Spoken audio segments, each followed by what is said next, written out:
আচ্ছা, আমাদের টপিক হচ্ছে আজকের ইলেকট্রোস্ট্যাটিক্স। তো এই ইলেকট্রোস্ট্যাটিক্স এই চ্যাপ্টারটাতে তোমাদের কি মনে হয় যে আমরা আমাদের আলোচনাটা কিভাবে করতে চলেছি?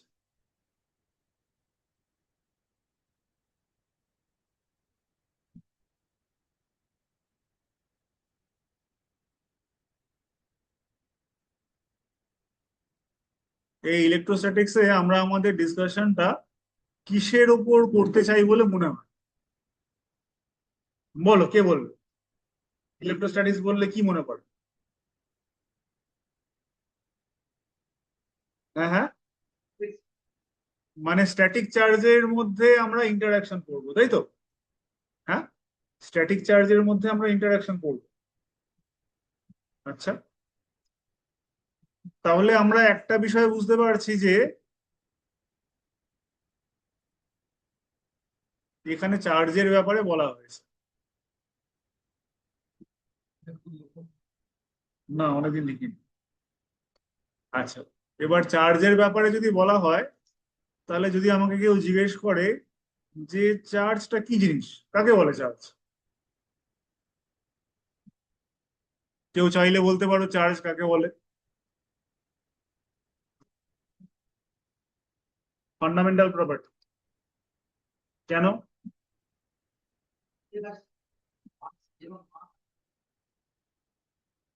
যেরকম মাস আছে সেরকম চার্জ আছে। কেন এই কথাটা বলছো, যেরকম মাস আছে সেরকম চার্জ আছে? তাহলে মাস কাকে বলে?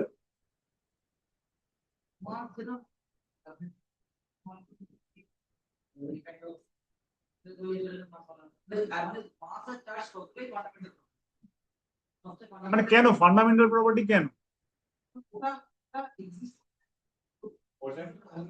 ওটা ন্যাচারালি এক্সিস্ট করে।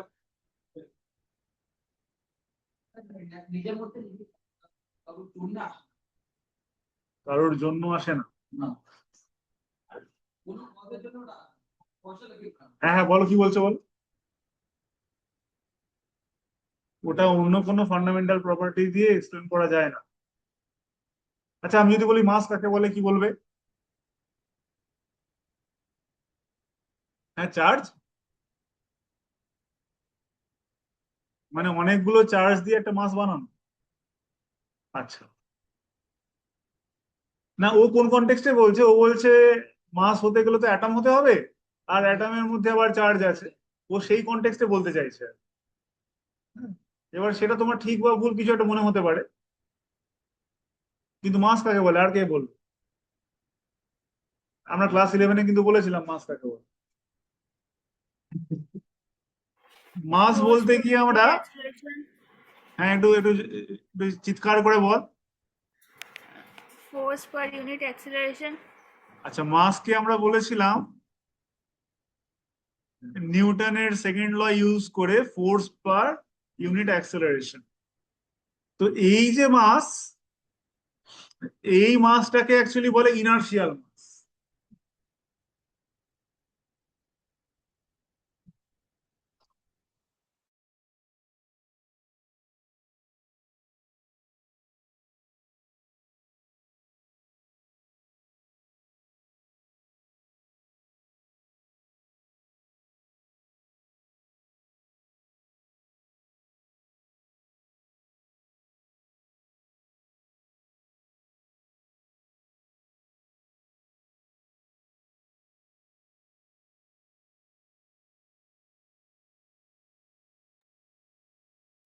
আচ্ছা, এইটাকে আমরা কি বলছি? ইনার্শিয়াল মাস বলছি। এটাকে কি বলছি আমরা?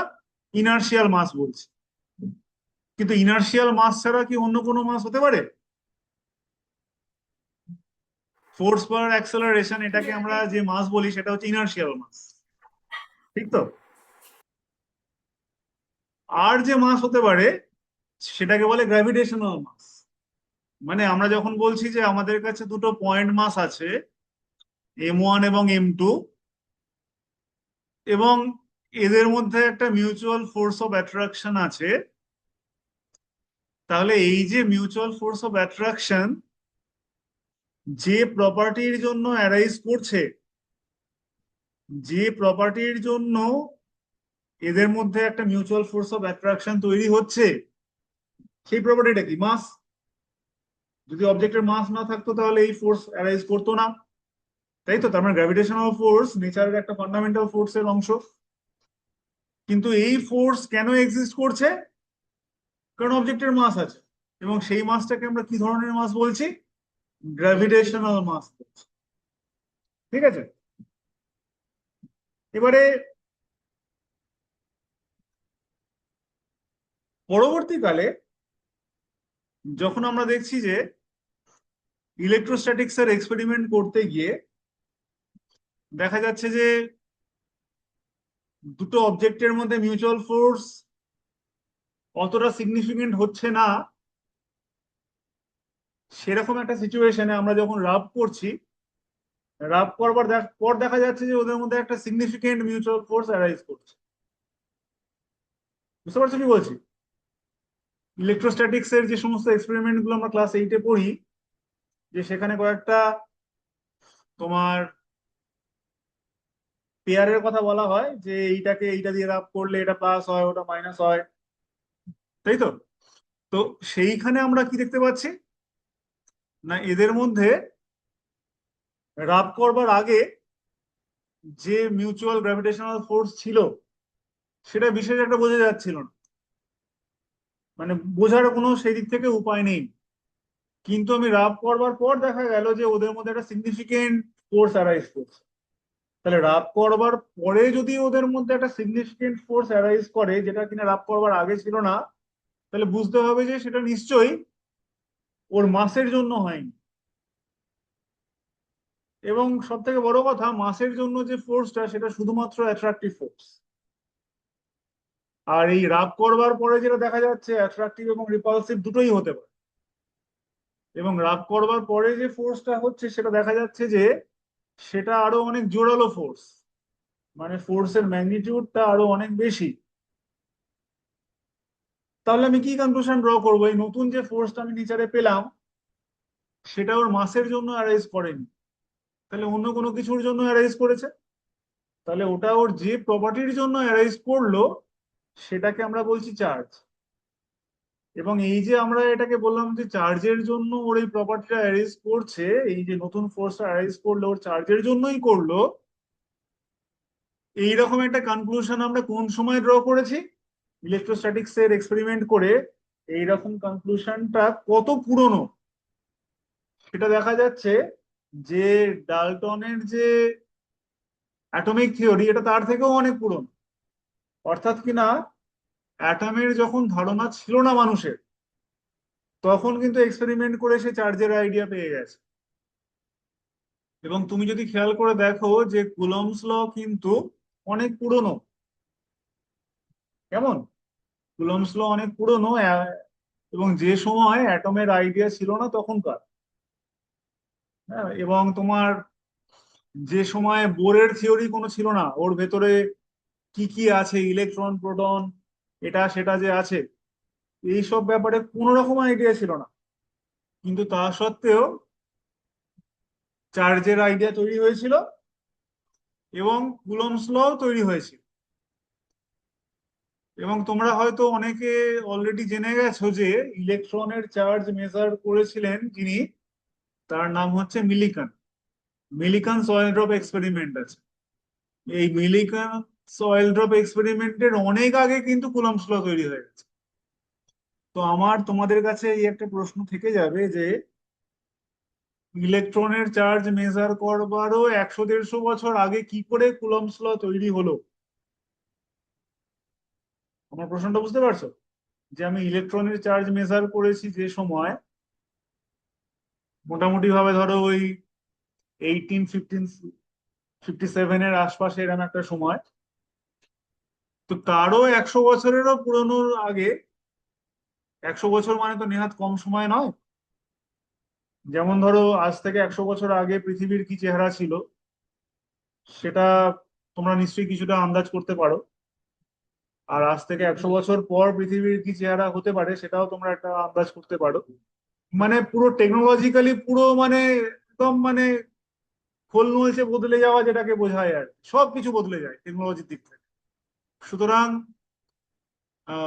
মিলিকান সয়েল ড্রপ এক্সপেরিমেন্টের 100 বছরেরও বেশি আগে কুলম্বস ল কি করে তৈরি করলো সেটা একটা তার মানে ভাববার বিষয়। কারণ কুলম্বস লটা তো একটা কোয়ালিটেটিভ ল নয়, এটা একটা কোয়ান্টিটেটিভ ল, তাই না? কোয়ান্টিফাই করা হয়েছে। ল মানে কি, সেখানে তোমার চার্জের ডিপেন্ডেন্সটাকে কোয়ান্টিফাই করা হয়েছে। সুতরাং এই কাজটা কি করে সম্ভব হলো, ইলেকট্রনের চার্জ আমি মেজার করতে শিখিনি, তারও 100 বছরের বেশি সময় আগে আমি কি করে কুলম্বস লটাকে আমি আবিষ্কার করলাম, সেটা একটা ভাবার মতো বিষয়। এটা তোমরা খোঁজ লাগাবে কি করে পাওয়া গেল।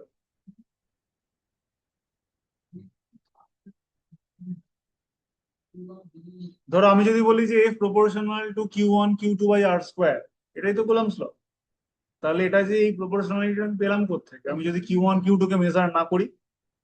আর এক্সপেরিমেন্টটা করলাম কি করে আমি যদি Q1 Q2 কে মেজার না করতে পারি? আমার কথাটা বুঝতে পারছো কি বলছি?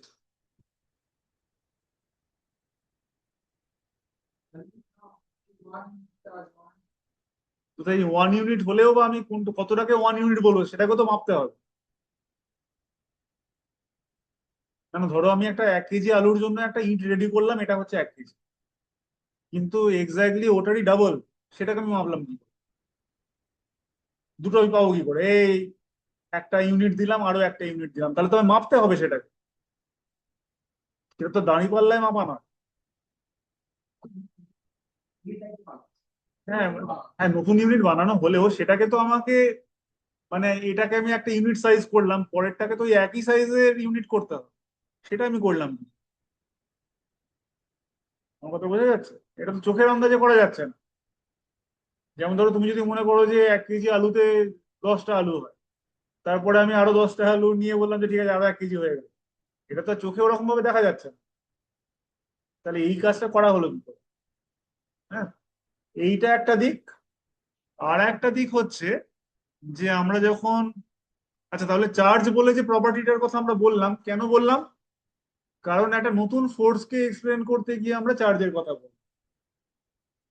এবারে মাসের কথা বলতে গিয়ে আমরা কিন্তু যখন গ্র্যাভিটেশনাল মাসের কথা বলছি, শুধু সেখানে পজিটিভ মাসেরই কনসেপ্ট আছে, কিন্তু চার্জের বেলা পজিটিভ এবং নেগেটিভ দু ধরনের কনসেপ্টই এলো। ঠিক আছে? কেন আমরা পজিটিভ চার্জ এবং নেগেটিভ চার্জ দুটোর কথাই বললাম? তার কারণ হচ্ছে গ্র্যাভিটেশনাল ফোর্সটা শুধুমাত্র অ্যাট্রাকটিভ, সেই জন্য ওখানে দুরকম ফোর্সের কথা আমাকে বলতে হলো না। যেহেতু ফোর্সটা শুধুমাত্র অ্যাট্রাকটিভ, সেই জন্যে দু ধরনের মাসের কথা আমাকে বলতে হয়নি। কিন্তু চার্জের ইন্টারাকশনের ফলে যে ফোর্স, সেটা তোমার অ্যাট্রাকটিভ এবং রিপালসিভ দু ধরনেরই হতে পারে। এবার আমি যদি বলি যে শুধুমাত্র পজিটিভ এক ধরনের চার্জ, তাহলে দুটো চার্জের মধ্যে ইন্টারাকশন হলে সেটা হয় পজিটিভ নয় নেগেটিভ। তাহলে একবার পজিটিভ পজিটিভ ইন্টারাকশন যদি প্লাস মানে অ্যাট্রাকটিভ হয়, তাহলে পরের বার পজিটিভ পজিটিভ রিপালসিভ আমি তাহলে কি করে বলবো? হতে পারে না।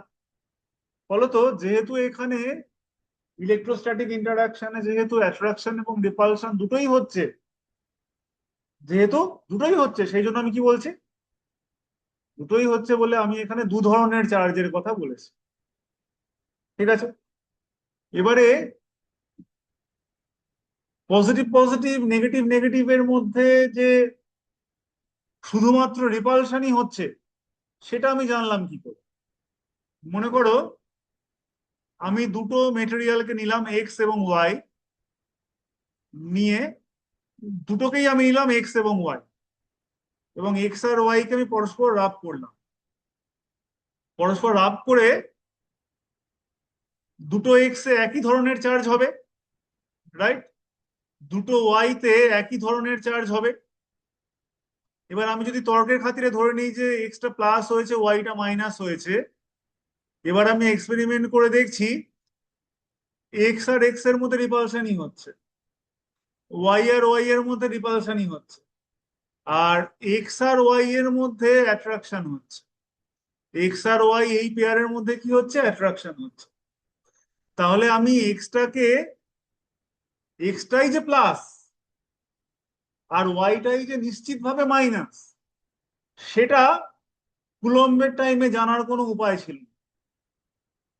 বুঝতে পারছো কি বলছি, যে কোনটা প্লাস আর কোনটা মাইনাস সেটা আমার কাছে ওই সময় জানার কোনো উপায় ছিল না। ফলত আমি কাউকে একটা কনভেনশনালি প্লাস ধরেছি। বুঝতে পেরেছো? ধরো আমি বলেছি যে রাব করবার ফলে এক্স এর যে চার্জ, এইটাকে আমি প্লাস ধরেছি।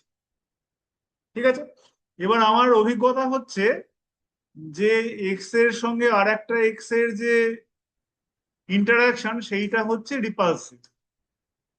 ঠিক আছে, তাহলে এই এক্স এর সঙ্গে যারা যারা রিপালশন করছে তাদের সবাইকে আমি প্লাস চার্জই ধরছি। বুঝতে পেরেছো? সুতরাং এক্সটাকে আমি প্লাস বলেছি বলে এটা প্লাস। কেমন? যেমন ধরো কোনো একটা কালার, সেটাকে আমি কালো নাম দিয়েছি বলে কালো। যদি কালো রংটাই সাদা নাম হতো তাহলে কালোকে সাদাই বলতো, আর সাদাকে বলতাম কালো। বুঝতে পারছো কি বলছি? হ্যাঁ, মানে ওটাকে জাস্ট ওই নামটা দেওয়া হয়েছে বলে তাই। হ্যাঁ, কারণ কনভেনশনালি এই কথাটা তৈরি করা হয়েছে, এর মধ্যে আর অন্য কিছু নেই। সুতরাং আমি এটাকে পজিটিভ বলেছি বলে পজিটিভ। সুতরাং এখান থেকে আর অন্য কিছু তার মানে হয় না। এবার এর সঙ্গে কম্পেয়ার করে যারা তোমার রিপালশন করেছে তারা পজিটিভ। ঠিক আছে, এবং এর কেউ যদি একে অ্যাট্রাক্ট করে তাহলে তাকে আমি বলেছি নেগেটিভ। ঠিক আছে, কারণ একজনকে প্লাস বললে, এক্স কে প্লাস বললে ওয়াই কে আমাকে মাইনাস বলতে হয়। আর এক্স আর ওয়াই এর মধ্যে ইন্টারাকশনটা কেমন? অ্যাট্রাকশন। তাহলে এক্স এর সঙ্গে যার রিপালশন হবে তাকে আমি প্লাস বলছি, আর যার অ্যাট্রাকশন হবে তাকে মাইনাস বলছি।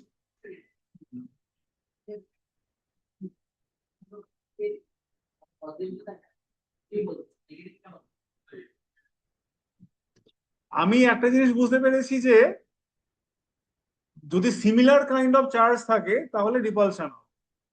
এবার সেই এক্সপেরিমেন্ট করে পেয়েছি, সিমিলার কাইন্ড যদি হয় তাহলে রিপালশন। কি করে পেলাম? জানলাম কি করে সিমিলার কাইন্ড হলে রিপালশন হবে? এক্সপেরিমেন্ট করে। মানে আমাকে যে ছোটবেলায় শেখানো হয় যে সিমিলার হলে রিপালশন হবে, ডিসিমিলার হলে অ্যাট্রাকশন হবে, এটা আমরা জেনেছি কেমন করে? এক্সপেরিমেন্ট করে জেনেছি। মানে ধরো আমি এই যে এক্স ওয়াই এর দুখানা পেয়ার নিয়েছি, এবার এক্স আর ওয়াই কে রাব করেছি, দুটো পেয়ারকেই রাব করেছি। এবার এই একটা এক্স যদি যা হবে, আর একটা এক্স এ তো তাই হওয়ার কথা, তাই না? বুঝতে পারছো কি বলতে চাইছি? পেয়ার যদি না বদলায় তাহলে এক্স ওয়াই এর ইন্টারাকশনে বারবার একই রকম হওয়ার কথা রাব করলে। বুঝতে পারছো কি কিভাবে ব্যাপারগুলো জানা গেল? তাহলে এবার এক্স আর এক্স এর মধ্যে ইন্টারাকশন যা হচ্ছে দেখা যাচ্ছে সেটা রিপালশনই হচ্ছে। ওয়াই ওয়াই এর মধ্যে ইন্টারাকশনটাও রিপালশন হচ্ছে, আর এক্স আর ওয়াই এর মধ্যে অ্যাট্রাকশন। তার মানেটা কি? আমি যদি এবার এক্স কে প্লাস বলি তাহলে ওয়াই কে মাইনাস বলতে হয়। তাহলে দেখলাম কি প্লাস প্লাসেও রিপালশন হচ্ছে, মাইনাসে মাইনাসেও রিপালশন হচ্ছে, প্লাস মাইনাসে অ্যাট্রাকশন হচ্ছে। এবার কাকে প্লাস বলছি কাকে মাইনাস বলছি সেটা আমার কনভেনশনের উপর ডিপেন্ড করছে। আমার কথাটা বোঝা যাচ্ছে কি বলতে চাইছি? যে তুমি যদি বলো যে আমি তো এক্স কেও প্লাস বলতে মাইনাস বলতে পারতাম, পারতাম, কোনো অসুবিধা ছিল না। ঠিক আছে, কিন্তু আমি যাকে প্লাস বলেছি তাকে বরাবর প্লাসই বলবো, বারবার করে আমি সেটাকে কনভেনশন চেঞ্জ করবো। কেমন? কারণ কনভেনশন যদি চেঞ্জ করে ফেলি, আরবিট্রারি কনভেনশন হলে তাহলে খুব ঝামেলা হয়ে যাবে, তাহলে আর কোনো রকম স্টাডি করা যাবে না। সুতরাং কনভেনশনটাকে আগে আমাদের সেট করে নিই। আচ্ছা, এইবারে আমি এখানে একটা কথা তোমাদের বললাম বটে, কিন্তু এই কথাটার মধ্যে আবার একটা হালকা গোলমাল আছে। যে আমি বললাম যে তোমার যাকে আমি প্লাস ধরছি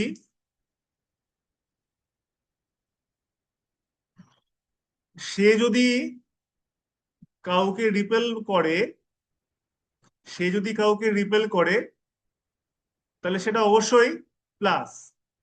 এটাকে আমি যদি প্লাস ধরি, এক্স কে যদি আমি প্লাস ধরি, আর ও যদি জেড কে রিপেল করে, তাহলে বুঝবো যে জেডও নিশ্চয়ই প্লাস। আর একটা কথা আমি বললাম, যে কথাটা ঠিক না পুরোপুরি, যে ও যদি জেড কে অ্যাট্রাক্ট করে, তাহলে জেড মাইনাস হবে, এরকম একটা কথা আমি বলেছি। কিন্তু এই কথাটা সবসময় ঠিক না। ইভেন জেড যদি নিউট্রাল হয়, তাহলে যেটা হবে, যে এই প্লাস এখানে মাইনাস কে ইন্ডিউস করবে, এখানে প্লাস কে ইন্ডিউস করবে, এবং এই প্লাস মাইনাসের মধ্যে কিন্তু তোমার একটা ওভারঅল অ্যাট্রাকটিভ ফোর্স থাকবে।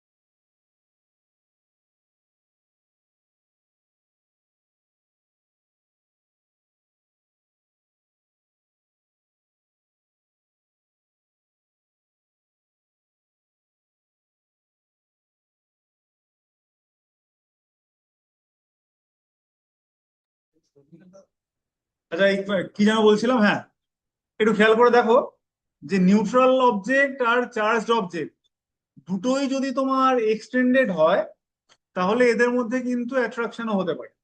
কারণ বুঝতেই পারছো যে এই মাইনাসটা তুলনামূলকভাবে প্লাসের কাছে আছে, আর এই প্লাসের তুলনামূলকভাবে দূরে আছে, যার ফলে এখানে অ্যাট্রাকটিভ ফোর্সটা রিপালসিভ ফোর্সের তুলনায় বেশি। ঠিক আছে? যার ফলে অ্যাট্রাকশন হলেই যে সেটা চার্জড হবে, নাও হতে পারে। হ্যাঁ, ইনডিউসড কেন হয়? কারণ এখানে বেসিক্যালি একটা ফিল্ড তৈরি করছে। হ্যাঁ, ফিল্ডের ব্যাপারে আমরা আসবো, কিন্তু ক্লাস 8-এ ইন্ডাকশনের ব্যাপারে তো পড়েছিস তো একটু। ওই ইলেকট্রোস্ট্যাটিক্সেরই কিছু ইন্ডাকশনের ফেনোমেনা তো ছিল, যে কোনো একটা চার্জ অবজেক্ট এই প্লাস কি করবে, ওর নেগেটিভ পার্টটাকে অ্যাট্রাক্ট করবে। এ তো কেমিস্ট্রিতেও আমরা পড়েছি। হ্যাঁ, একদম একদম একদম। আর সেই এরকম একটা এক্সপেরিমেন্ট থাকে না, যে ওই একটা চার্জ রডকে, ধরো জল পড়ছে, সেই জলের কাছাকাছি নিয়ে গেলে একটুখানি, এটা একটুখানি সামান্য একটু বেন্ড হয়ে যায়। হ্যাঁ, সেই সব আর কি। আচ্ছা, আরেকটা বিষয়, ইভেন এই যে ডান দিকের, হ্যাঁ, এই যে ডান দিকের যে আমরা নিউট্রাল অবজেক্টটাকে দেখিয়েছি, এই নিউট্রাল অবজেক্টটা যদি অল্প পরিমাণে পজিটিভলি চার্জডও হতো, এটা যদি তোমার এই বাঁ দিকেরটা যত স্ট্রং পজিটিভলি চার্জড, এটা যদি হালকা করে পজিটিভ চার্জ হতো, বুঝতে পেরেছো, তাহলেও কিন্তু এফেক্টিভলি এদের মধ্যে, ধরো এইদিকে আমি আহ 4টে নেগেটিভ দেখালাম, আর এইদিকে ধরো আমি 6টা পজিটিভ দেখালাম, কেমন, তাহলেও হয়তো দেখা যেতে পারতো যে এদের মধ্যে একটা হালকা অ্যাট্রাকশন আছে।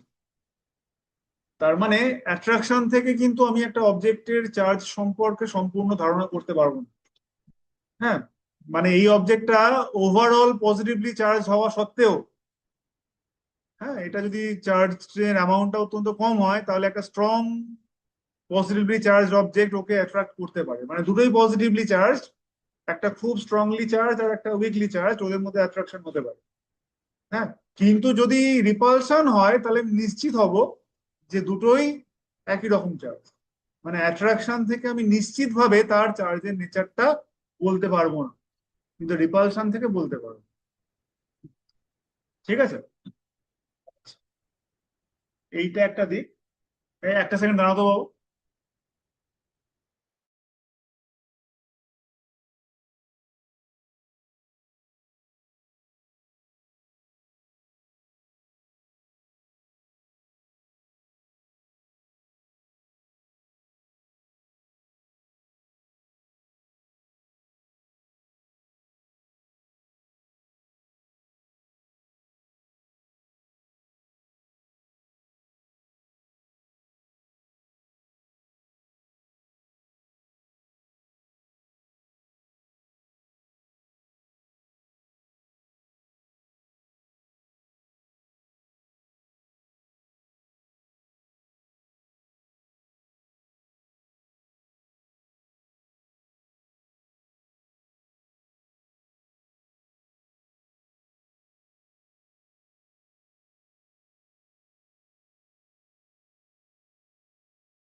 এই শোনা যাচ্ছে তোরে? তাহলে আমরা চার্জের ব্যাপারে কিছুটা আইডিয়া পেলাম আর কি।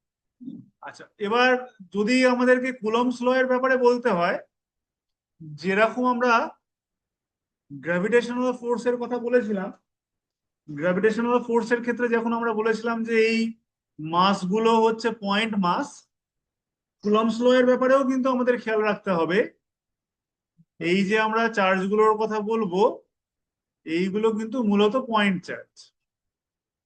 এবং গ্র্যাভিটেশনাল ফোর্স এর ক্ষেত্রেও আমরা যেরকম বলেছিলাম যদি এক্সটেন্ডেড চার্জ হয়, এক্সটেন্ডেড মাস হয়, তাহলে আমাদের ক্যালকুলেশনস গুলো কেমন ভাবে করতে হবে, তাহলে আমাদের এলিমেন্ট ধরে ইন্টিগ্রেট করে আমাদের ফোর্স বের করতে হবে।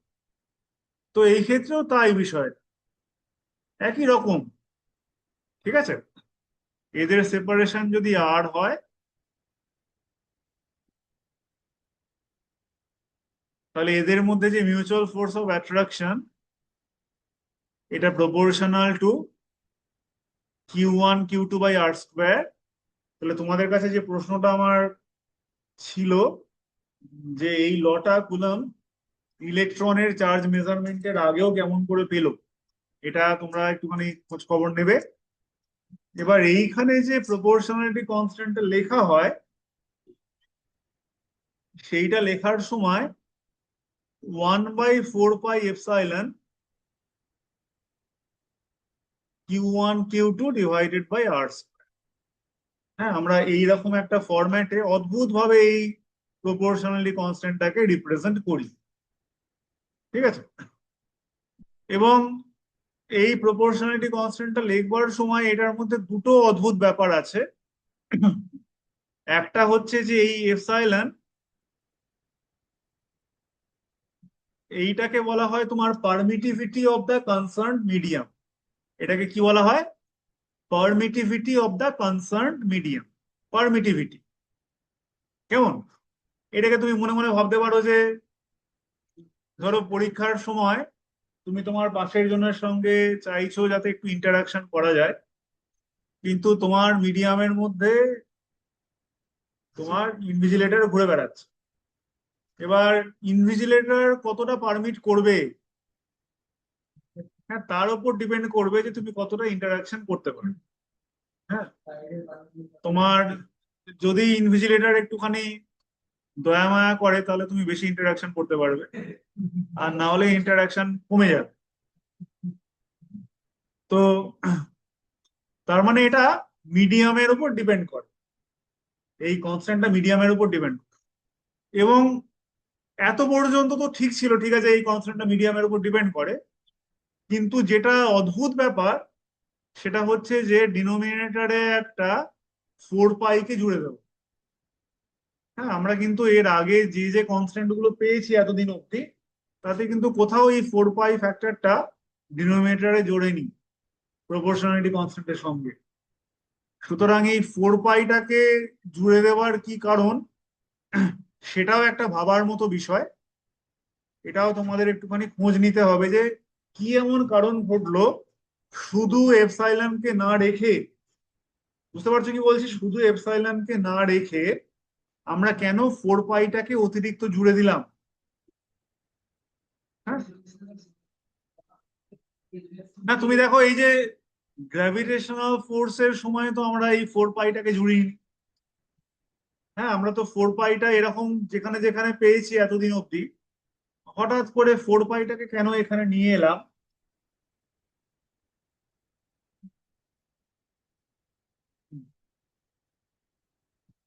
না না না, এটা এটা একটু মানে তোমায় খোঁজ নিতে হবে আর কি। হ্যাঁ, এটা রেডিমেড আনসার তুমি পারবে না দিতে, একটু আমি না পড়লে। মানে এইটা সত্যি কথা বলতে কি 4πটা প্রথম থেকে আনা হয়নি। 4πটা কুলম্বস ল এর শুরুর দিকে 4πকে কিন্তু মোটেই আনা হয়নি। 4πটাকে পরবর্তীকালে ম্যাক্সওয়েলের যে ইলেকট্রোম্যাগনেটিক থিওরি, এই ইলেকট্রোম্যাগনেটিক থিওরিটা ফরমেশন হয়ে যাওয়ার পরে তারপর কিন্তু এই 4πটাকে আনা হয়েছে। হ্যাঁ, মানে ধরো আমি আমার বাবার কিছু বই দেখেছিলাম, মানে বাবার যখন পড়েছিল সেই সময়কার কিছু বই ছিল, সেই বইতে সেই বইগুলোতে কিন্তু তোমার এইখানে সিজিএস ইউনিট ইউজ করা হতো, এবং সেই সিজিএস ইউনিটে কিন্তু এই প্রপোর্শনালিটি কনস্ট্যান্টটাকে 1 ধরা হতো। হ্যাঁ, পরবর্তীকালে ফরমেশনস গুলোকে চেঞ্জ করে এটাকে এরকম একটা ফরম্যাটে আনা হয়েছে। হ্যাঁ, এবং এই যে ফরম্যাটে আনা হয়েছে সেই ফরম্যাটে আনার পারপাস আছে। এই পারপাসটা আমি তোমাদের একটুখানি খুঁজে বের করতে বলছি, কারণ এই পারপাসটার উপরেই ডিপেন্ড করছে যে আমরা এই সাবজেক্টটাকে কেমন ভাবে অ্যাপ্রোচ করব। বুঝতে পারছো কি বলছি? হ্যাঁ, মানে একটা সাবজেক্টকে কেমন ভাবে অ্যাপ্রোচ করা হয়, সেই মানে সেই অ্যাপ্রোচটাকে সাজাতে গিয়ে প্রথম থেকেই কিন্তু তার স্ট্রাকচারাল কিছু রকম মানে তোমার কি বলবো, মানে সেই স্ট্রাকচারটাকে প্রথম থেকেই ডেভেলপ করানো। হ্যাঁ, তো সেই জন্য 4 পাইটা কিছুটা এখানে তোমার মনে হতে পারে যে হঠাৎ করে কেন এলো, 4 পাইটাকে যদি আমি না লিখতাম তাহলে কি হতো, তাই না? এর আগে তো প্রপোর্শনালিটি কনস্ট্যান্টে দশলতে কখনো আমরা 4 পাইকে নিয়ে আসিনি এইভাবে। বলো। দশলতে সারফেস এরিয়াটা যদি স্পিয়ার দ্বারা হয় তাহলে 4 পাই আসছে, সেই 4 পাইটা দিয়ে কনস্ট্যান্ট আনার জন্য। গসেস লতে 4 পাই r স্কোয়ারটা সারফেস এরিয়া। সারফেস হ্যাঁ, তো সারফেস এরিয়া 4 পাইটা ওইটা হুম। দশলের ফরম্যাটে না না এনে যদি ফোর্সের টার্মে ঢুকিয়ে দেওয়া যায় সেই জন্য। উম, আর একটুখানি চিন্তা ভাবনা করিস বা আর একটু পড়াশোনা করিস। হ্যাঁ, আমি আজকের ক্লাসে এই এটাকে বলে দিতে চাইছি না, আমি চাইছি যে সবাই নিজে নিজে একটু খোঁজ। হ্যাঁ, 4 পাইটাকে কেন এলো আনলাম। হ্যাঁ, এর সঙ্গে গসেস ল এর অবশ্যই কানেকশন আছে, আমি এটুকু বলতে পারি। ঠিক আছে। এই এই আমি কোনো রেফারেন্স চাই না, অল ইন ওয়ান এইসব চাই না। তুমি আমাকে তুমি কি বুঝেছো সেটা বুঝে এসে আমাকে বলো, কেমন?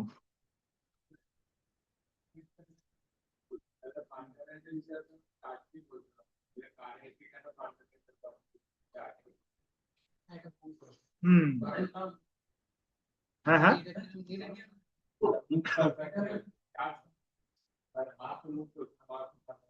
না, অ্যাকচুয়ালি তোমার কারেন্টকে মেজার করাটা তুলনামূলকভাবে সহজ।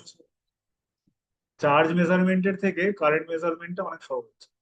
একটা অবজেক্টে কতটা চার্জ আছে তার থেকে তোমার কারেন্ট মেজার করতে গেলে আমাদের ওই যেহেতু আমরা ওই ম্যাগনেটিক এফেক্ট দিয়ে মেজারমেন্টটা করি, সেই জন্য মানে আমরা চার্জকে ফান্ডামেন্টাল ইউনিট হিসেবে নিতেই পারতাম। এবং আমরা তো অলরেডি পড়েইছি যে ফান্ডামেন্টাল ইউনিট যেটাকে চুজ করা হয়েছে সেটা আমাদের কনভিনিয়েন্সের জন্য নেওয়া হয়েছে, এছাড়া অন্য কোনো কারণ না। হুম, যেহেতু কারেন্ট মেজারমেন্টটা তুলনামূলকভাবে সহজ সেই জন্য করা।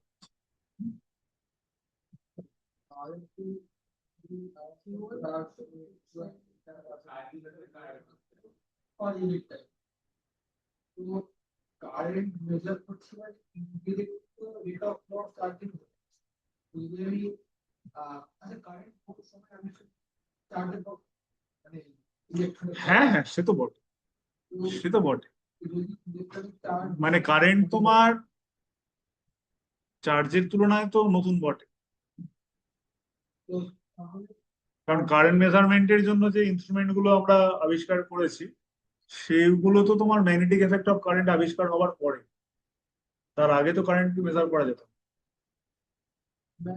আচ্ছা, যাই হোক, এটা একটু চিন্তা ভাবনা করবে, একটু খোঁজ করবে। হ্যাঁ, আর এখন তো তোমাদের এআই বন্ধু আছে। হ্যাঁ, কিন্তু আমি কিন্তু একটা ব্যাপারে সবাইকে সচেতন করব, এআই কিন্তু নিজের বুদ্ধি বিকাশের জন্য একটা বিশাল বড় একটা তোমার বাধা সৃষ্টি করতে পারে। হ্যাঁ, এবং সেটা কেন তোমরা সেটা বুঝতেই পারছো যে মানে এআইটা হচ্ছে অনেকটা যে পরীক্ষার সময় টুকলি সাপ্লাই এর মতো। হ্যাঁ, ধরো তুমি উত্তরটা জেনে গেছো কিন্তু কি করে করতে হবে সেটা তুমি হজম করতে পারো না। পরীক্ষার সময় ধরো তুমি কারো থেকে টুকলে, তুমি নম্বর পেয়ে গেছো। হ্যাঁ, এবার কোনো একটা পার্টে তোমাকে ধরো নম্বর কম দিয়েছে, এবার তুমি দেখাতে গেছো যে আমার খাতা দেখার সময় এরকম অনেকবার হয়েছে। হ্যাঁ, একটা কোনো কিছু করেছে, এবার কি করেছে বলতে পারছে না। কেমন? আমি ওপেনলি বলেছি, ঠিক আছে আমি এটা তোকে একটু নম্বর কম দিয়েছি, কোনো অসুবিধা নেই, পাতাটা উল্টে বলেছি, তুই ওটাকে আমাকে আরেকবার একটু করে দে, আমি তোকে কোশ্চেনটা দিচ্ছি। হ্যাঁ, তুই যে আনসারটা বের করেছিস তুই সেটা আনসারটাই বের কর, আমি তোকে পুরো নম্বর দেবো। অনেককে দেখেছি করতে পারে। না না,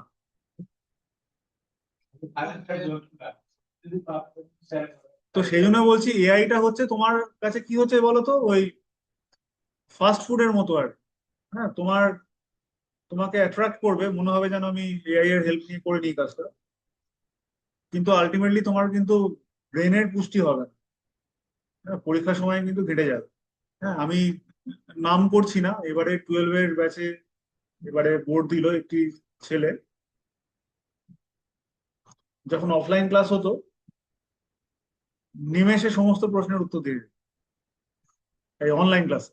আর অফলাইন ক্লাসে চুপচাপ থাকতো, সে তেমন কোনো উত্তর দিতে পারতো না।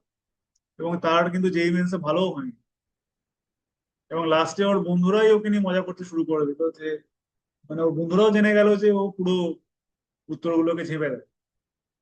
এটা কিন্তু একটা অ্যাডিকশনের মতো, বুঝলে তো, যে তুমি যদি দেখে নিতে শুরু করো তাহলে কি হবে, পরীক্ষার সময়ও তুমি মনে হবে যেন, নিজে জানলেও তোমার মনে হবে যে না, হয়তো আমি ঠিক করছি না। হ্যাঁ, এই ব্যাপারটাই কিন্তু সচেতন থাকতে হবে।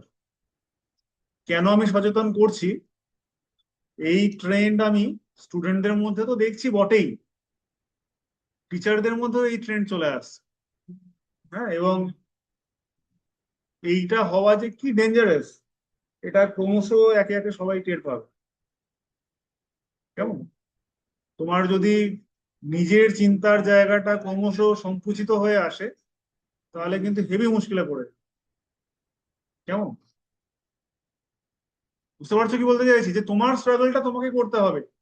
হ্যাঁ, যেমন ধরো চাষ করতে গেলে একটা লেভেল অব্দি তোমাকে ঘাম ঝরাতে হয়, তো এখানেও পড়াশোনার ক্ষেত্রেও তোমাকে সেই ঘামটা ঝরাতে হবে।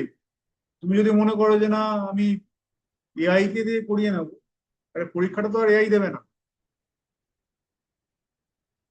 কেমন? তো সেই ব্যাপারে কিন্তু সচেতন থাকবে। হ্যাঁ, আচ্ছা এবারে আমরা সিম্পল সিম্পল দু একটা প্রবলেম করার চেষ্টা করি, কেমন? একদম সহজ সহজ, কারণ আজকে কোনো কঠিন বিষয়ের মধ্যে আমরা ঢুকবো না, ঠিক করে এসেছি। মনে করো আমার কাছে একটা চার্জ আছে কিউ, আর একটা চার্জ আছে কিউ, অর্থাৎ কিনা দুটো আইডেন্টিক্যাল পয়েন্ট চার্জ। এবার এদের মধ্যে খুব স্বাভাবিকভাবে রিপালশন হবে, তাই তো? এবারে আমি কোনো একটা থার্ড চার্জকে এদের লাইন জয়েনিং এর উপর প্লেস করতে চাইছি। আমি কি করতে চাইছি, এই যে লাইন জয়েনিংটা ড্র করেছি, ইয়েলো লাইনটা, আচ্ছা এদের মধ্যে ইনিশিয়াল সেপারেশন হচ্ছে এ,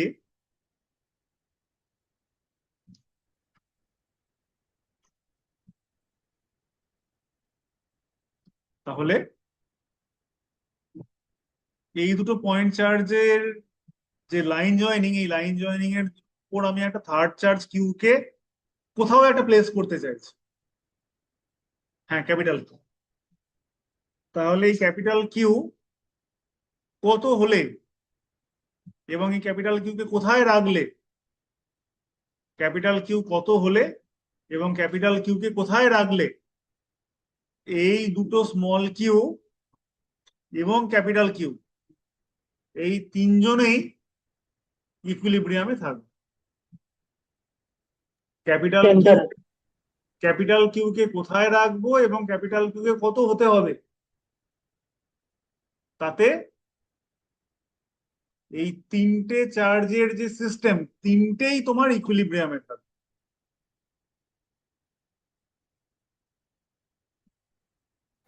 ছোট দুটোই কিউ।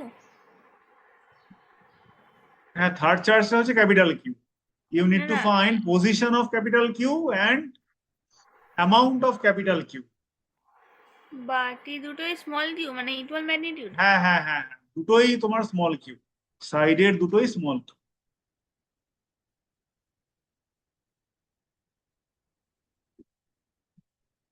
যেখানে ইচ্ছে, মানে এখানে অনেকে বললো যে এটা মধ্যিখানেই রাখতে হবে, কিন্তু মধ্যিখানেই রাখতে হবে আমি এমন কোনো শর্ত এখানে দিইনি। যদি দেখা যায় যে মধ্যিখানেই রাখতে হবে তাহলে হবে।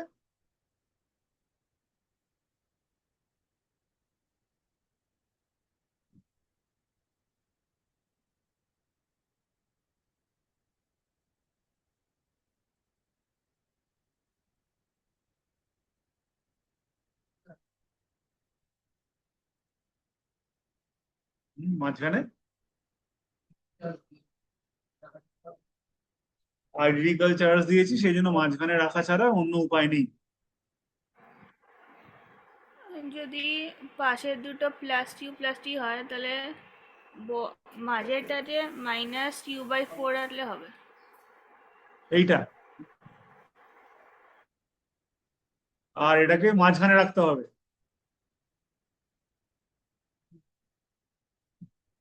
তাহলে এমনিতে টেকনিক্যালি যেটা করা উচিত, যে এই সেপারেশনটা যদি এক্স হয় তাহলে এটা a-x হবে, আর তাহলে এই ক্যাপিটাল কিউটা প্লাস বা মাইনাস যাই হোক না কেন, তাহলে 1/4 পাই। আচ্ছা, আমি এখানে এপসাইলন নট লিখছি কারণ এটা যদি ফ্রি স্পেস হয় তাহলে এপসাইলনের বদলে এপসাইলন নট লেখা হয়, কেমন? এটা যদি ফ্রি স্পেস হয় বা ভ্যাকুয়াম হয় তাহলে epsilon is replaced by epsilon naught, এবং এই 1/4 পাই এপসাইলন নট এটা হচ্ছে তোমার 9 × 10⁹। আচ্ছা, 1/4 pi epsilon naught small Q capital Q divided by X square is equal to 1/4 pi epsilon naught small Q capital Q a-x এর square. তাহলে এখান থেকে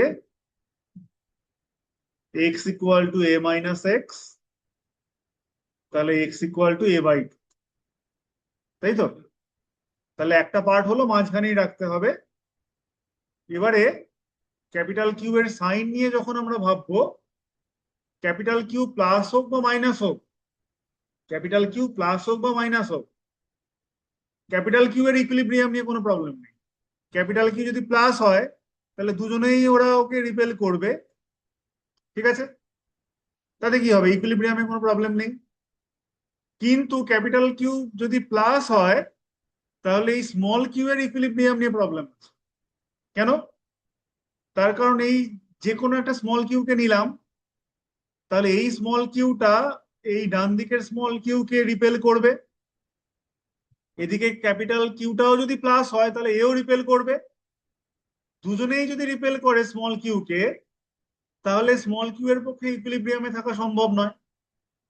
সুতরাং স্মল কিউকে আরেকটা স্মল কিউ তো অবশ্যই রিপেল করবে। স্মল কিউকে তাহলে ইকুইলিব্রিয়ামে থাকতে গেলে ক্যাপিটাল কিউ যেন অ্যাট্রাক্ট করে। স্মল কিউ যদি ইকুইলিব্রিয়ামে থাকতে হয়, এই স্মল কিউকে বাঁ দিকের স্মল কিউটা তো রিপেলই করবে, কিন্তু মাঝের ক্যাপিটাল কিউটা যদি ওকে অ্যাট্রাক্ট করে তবেই তোমার সাইডের স্মল কিউ ইকুইলিব্রিয়ামে থাকতে পারে। দুজনেই যদি স্মল কিউকে রিপেল করে তাহলে ইকুইলিব্রিয়াম সম্ভব নয়। সুতরাং ক্যাপিটাল কিউ এর সাইনটা স্মল কিউ এর সাইনের অপোজিট হতে হবে। ক্যাপিটাল কিউ এর সাইনটা স্মল কিউ এর সাইনের অপোজিট হতে হবে। কেন অপোজিট হতে হবে সেটা কি বোঝা যাচ্ছে নাকি যাচ্ছে না? এই তুই কি বুঝতে পারছিস রে বাবা? হ্যাঁ, আচ্ছা। তাহলে দুজনেই রিপেল করলে বা দুজনেই অ্যাট্রাক্ট করলে চলবে না ইকুইলিব্রিয়ামে থাকতে গেলে, তাই তো? তাহলে আমরা কি লিখবো, যে ক্যাপিটাল কিউ এর সাইনটাকে আমি কেন মাইনাস ধরছি সেটা আমাকে কিন্তু 2-3 লাইন লিখে এক্সপ্লেন করতে হবে। বুঝতে পারছো? এক লাইনে, ঠিক আছে, এক লাইনে লিখে এক্সপ্লেন করবো। হুম। তাহলে আমরা এবার কি করব, ডান দিকের স্মল কিউ এর উপর অ্যাট্রাকটিভ ফোর্স তাহলে সেটা কি আসবে 1/4πε0 small Q capital Q divided by a/2 এর স্কোয়ার। আর ডান দিকের স্মল কিউ এর উপর repulsive force 1/4πε0 Q square by A square. ঠিক আছে, তাহলে আমি এখানে অলরেডি মাইনাস সাইনটাকে দিয়েই রেখেছি, সেই জন্য আর মাইনাস সাইনটাকে ওখানে ধরছি না। মুখে বলে দিচ্ছি যে এইটা হচ্ছে তোমার অ্যাট্রাকটিভ আর এইটা হচ্ছে রিপালসিভ। তাহলে এইখান থেকে সলভ করলে capital Q is equal to কত আসছে, স্মল কিউ বাই 4। কিন্তু চার্জটা কত, মাইনাস ক্যাপিটাল কিউ। তাহলে তোমার মাইনাস ক্যাপিটাল কিউ চার্জ রাখতে হলে তার অ্যামাউন্টটা কত আসবে, -q/4। ঠিক আছে, তাহলে এটা বোঝা গেল। হুম, ওখানে একটা 9Q কেন লিখলাম ওটা বুঝতাম। হ্যাঁ কোথায় 9Q কেন লিখলো? 90 লিখেছি কোথাও? 9Q Q. ও বলছে 9 কিউবটা কেন লিখলে এখানে। ও, তাহলে ধর তুই যদি টিচার হতিস আমার খাতা কেটেই দিছিস রে।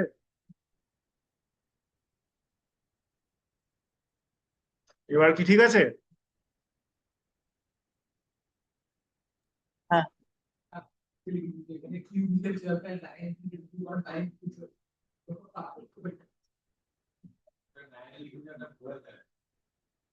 আচ্ছা ঠিক আছে। আচ্ছা এবারে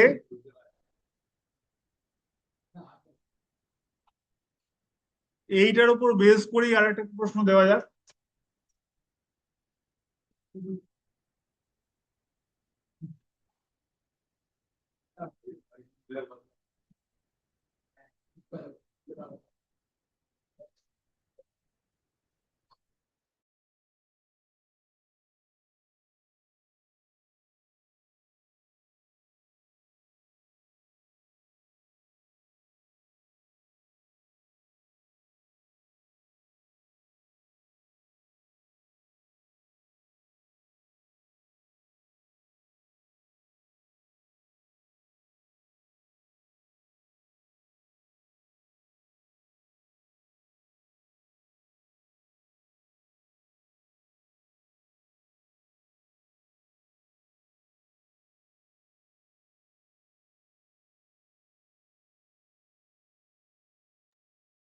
আচ্ছা এবারে দেখো,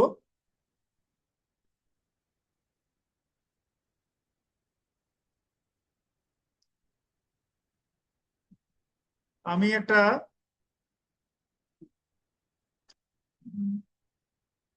পার্টিকেলকে বসালাম।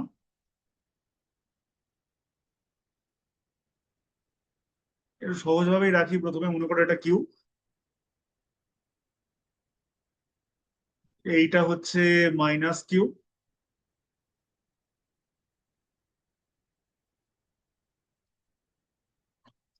এটা হচ্ছে +q, এইটার কোঅর্ডিনেট হচ্ছে তোমার a,0, এটার কোঅর্ডিনেট হচ্ছে তোমার 0,b। কেমন? তো আমি জানতে চাইছি যে -q এর ওপর নেট ফোর্স কত, -q এর ওপর নেট ফোর্স কত। এটা পজিটিভ এক্স অ্যাক্সিস, এটা positive Y axis. Find the net force acting on minus.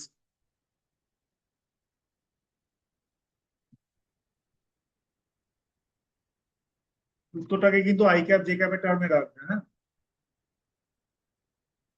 Find net force acting on minus.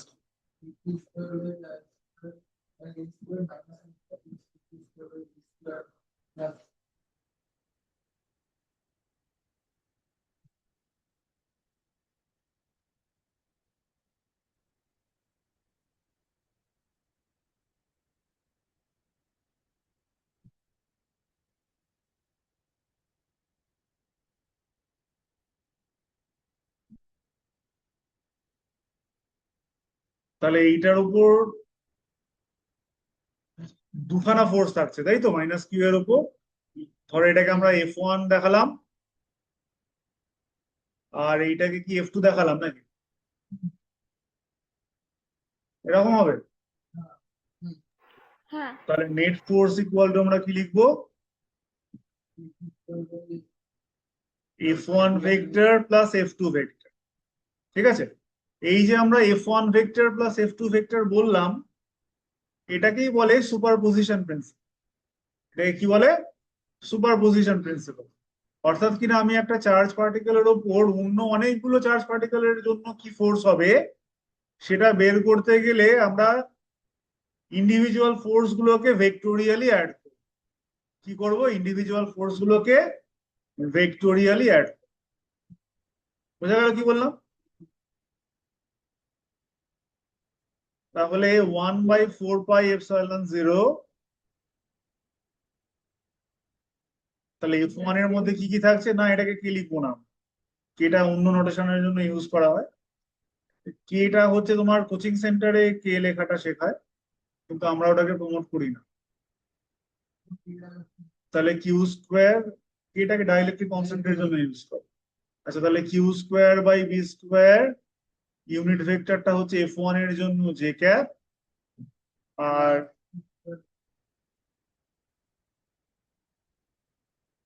Q square by, আর এটা হচ্ছে প্লাস আই ক্যাপ।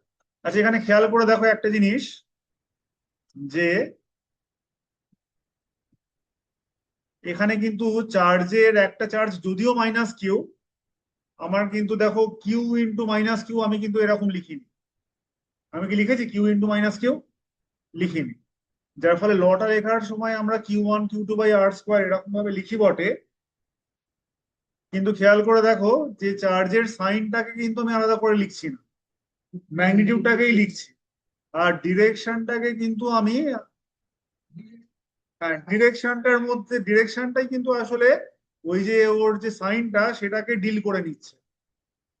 বুঝতে পারছো কি বলছি? যে আমরা লেখবার সময় কিন্তু চার্জের সাইনটাকে লিখছি না, কিন্তু ওর ডিরেকশনটাকে এমন ভাবে দিচ্ছি যাতে সাইনটা, চার্জের সাইনটা ওখানে অ্যাডজাস্টেড হয়ে যায়। এটা কি বোঝা যাচ্ছে নাকি না যাচ্ছে না?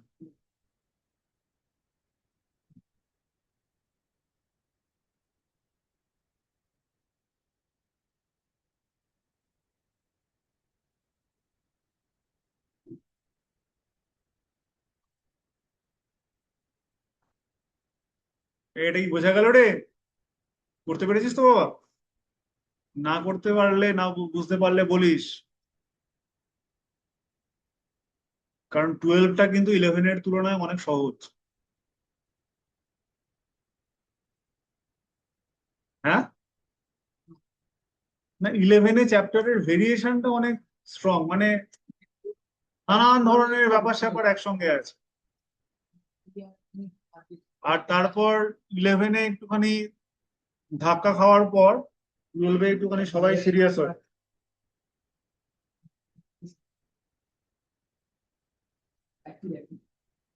আচ্ছা, এবারে শোন। না আসলে ও যে সিচুয়েশনটায় ছিল, যদি একটু ডিফিকাল্ট কোশ্চেন আসতো একটু চাপ খেয়ে যেত। আচ্ছা, এবারে শোনো। এই মনে করো আমাদের কাছে এগুলো খুব স্ট্যান্ডার্ড টেক্সট বুক প্রবলেমের মতো। একটা স্কোয়ার আছে যার সবকটা সাইড হচ্ছে এ,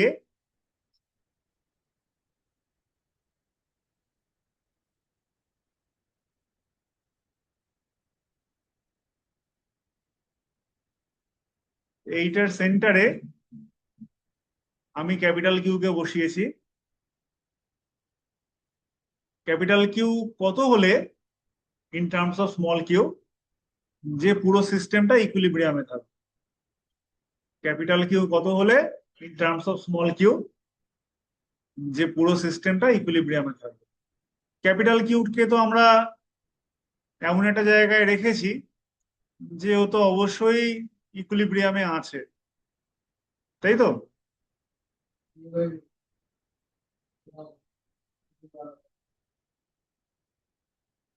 ক্যাপিটাল কিউটাকে যেখানে বসানো হয়েছে, তাহলে ওর ইকুইলিব্রিয়াম নিয়ে আমাদের ভাবার প্রয়োজন নেই।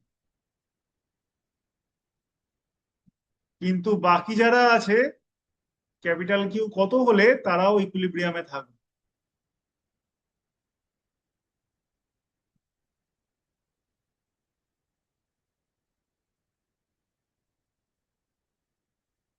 কোশ্চেনটা আরেকবার বলবো স্যার? হ্যাঁ, প্রশ্নটা হচ্ছে যে এই যে স্কোয়ারের প্রতি কটা সাইড হচ্ছে এ, আমরা আহ, এই সবকটা কর্নারে চার্জ যেটাকে রেখেছি সেটা হচ্ছে তোমার চার্জের অ্যামাউন্টটা হচ্ছে কিউ। হ্যাঁ, সবকটা চার্জই ইকুয়াল। তাহলে এই সেন্টারে আমরা কত অ্যামাউন্টের চার্জ রাখলে সেটা ইকুইলিব্রিয়ামে থাকবে।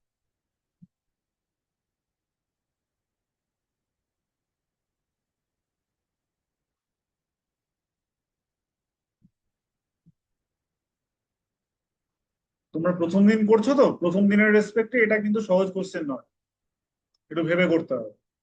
প্রথম দিনের রেসপেক্টে বলছি, তারপরে যখন একটু পেকে যাবে তখন আবার কোনো অসুবিধা নেই। প্রথম প্রথম তো আমরা একটু কাঁচা থাকি।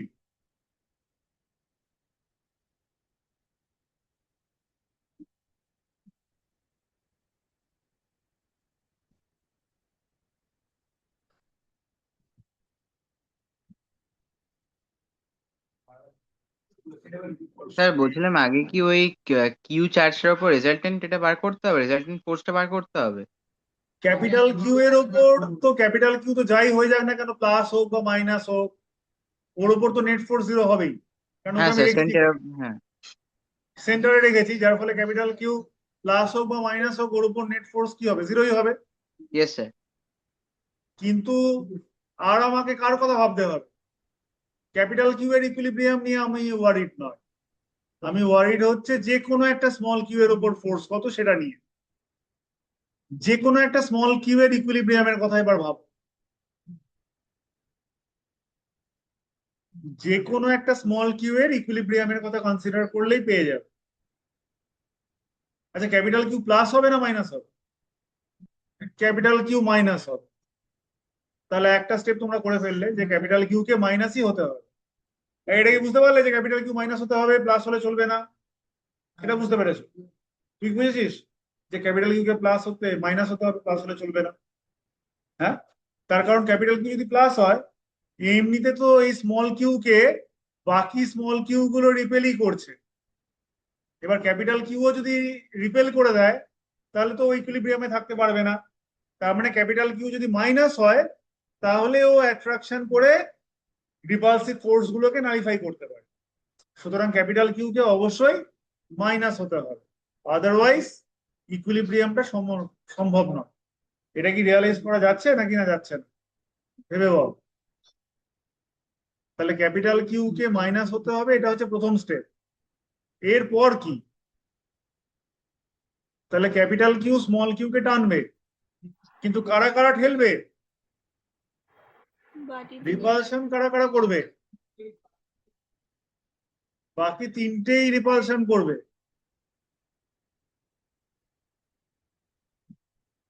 বাকি তিনজনেই রিপালশন করবে। বাকি তিনজনে কি ইকুয়াল ফোর্সে রিপালশন করবে? না।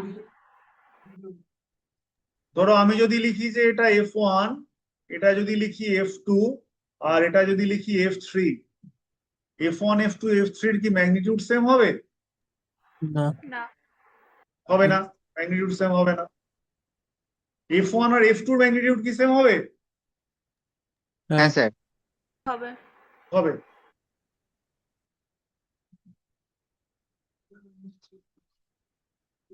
তাহলে দেখো, আমি যেহেতু ভেক্টর সাইন দিচ্ছি না, F1 এবং F2 ইকুয়াল ম্যাগনিটিউড, আমি এভাবে লিখতে পারি 1/4πε0 Q²/s, তাই তো? আর F3 এর ব্যাপারে কি লিখতে পারি?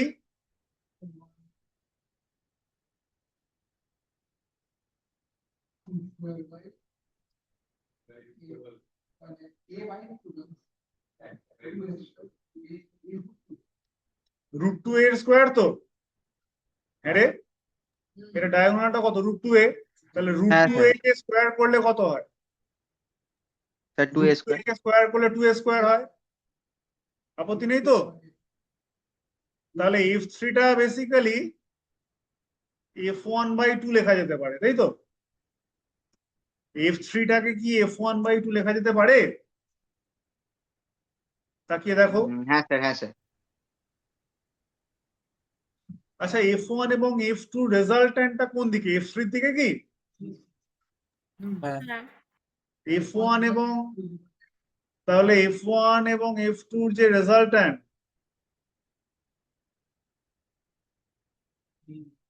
সেটা হচ্ছে কি টুয়ার্ডস f3, তাই তো? তাহলে f1 f2 রেজাল্ট্যান্ট সেটাকে যদি আমি ধরো কত দিয়ে লিখবো, ধরো এটাকে আমি যদি f0 লিখি, তাহলে সেই f0 ইজ ইকুয়াল টু আমাদের কি লেখা উচিত,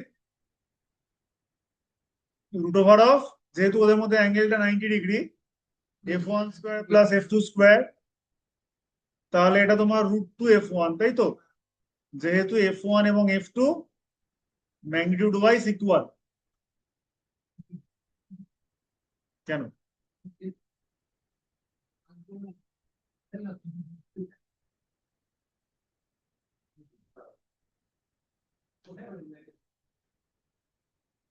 আচ্ছা, এইবারে তাহলে নেট রিপালসিভ ফোর্স কোন দিকে?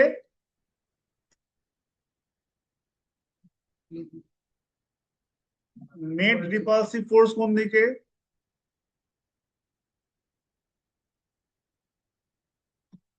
Is towards f3 sir. f3, which is equal to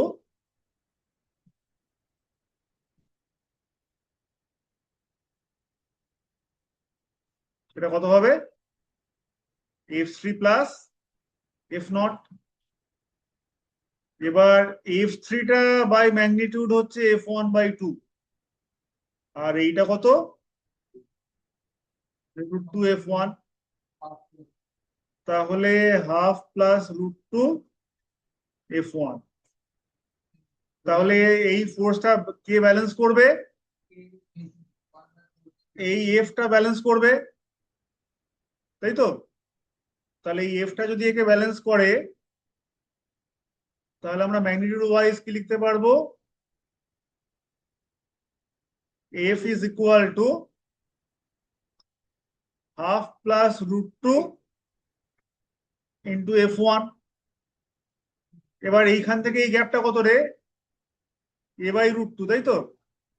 এই গ্যাপটা কত, a/√2।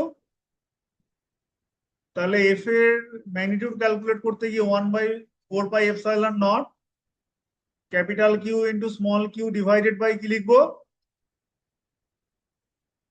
a²/2, তাই তো? এটা equal to 1 plus 2√2 divided by 2, আর f1 মানে হচ্ছে 1/4πε0 q²/a²। তাহলে এখান থেকে কি কি বাদ চলে গেল, একটা স্মল কিউ বাদ চলে গেল, 4πε0 সরে গেল, তাহলে ক্যাপিটাল কিউ এর ম্যাগনিটিউড হচ্ছে 2√2 plus 1 divided by 4 into small Q. তাহলে চার্জের অ্যামাউন্টটা কত হবে,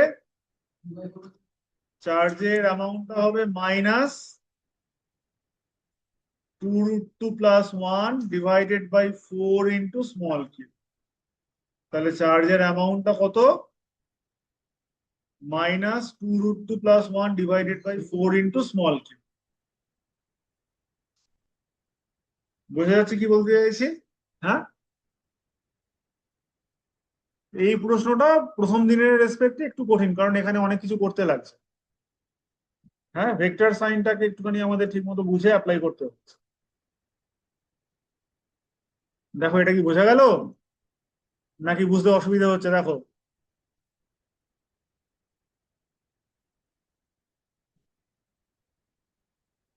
হ্যাঁ রে, এটা কি বোঝা গেল? বুঝতে পেরেছিস বাবা? হুম। এই অনির্বাণ, বুঝেছিস তো? হুম। এই তোদের খাতা বেরিয়েছে, কিরকম পেলি? কতর মধ্যে? বাহ, ভালোই তো পেলি। আর হায়েস্ট কত উঠে? এ কি, আজকের জমানায় হায়েস্ট জানিস না?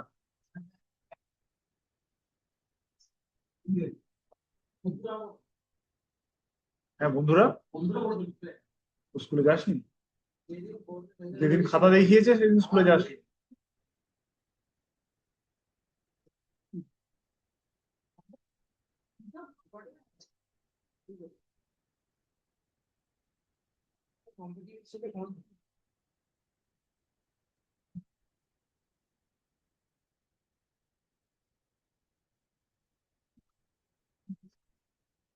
আচ্ছা, এবার একটা সহজ প্রশ্ন করা যাক।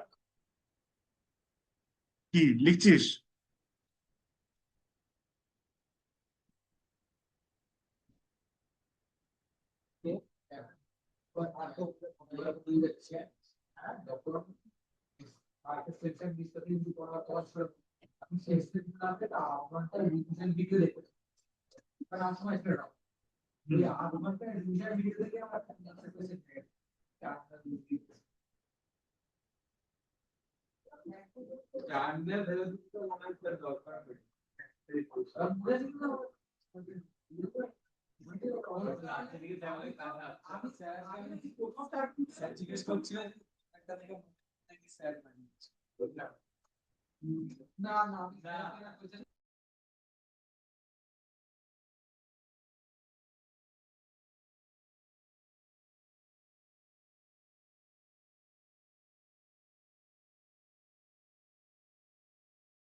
ডিসপ্লেসমেন্ট তো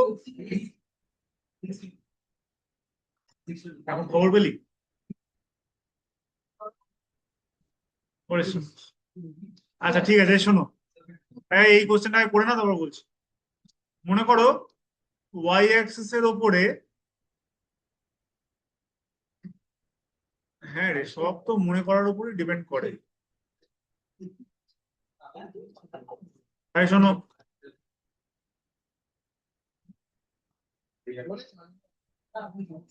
ধরা যাক যে এখানে দুটো আইডেন্টিক্যাল পজিটিভ চার্জ আছে,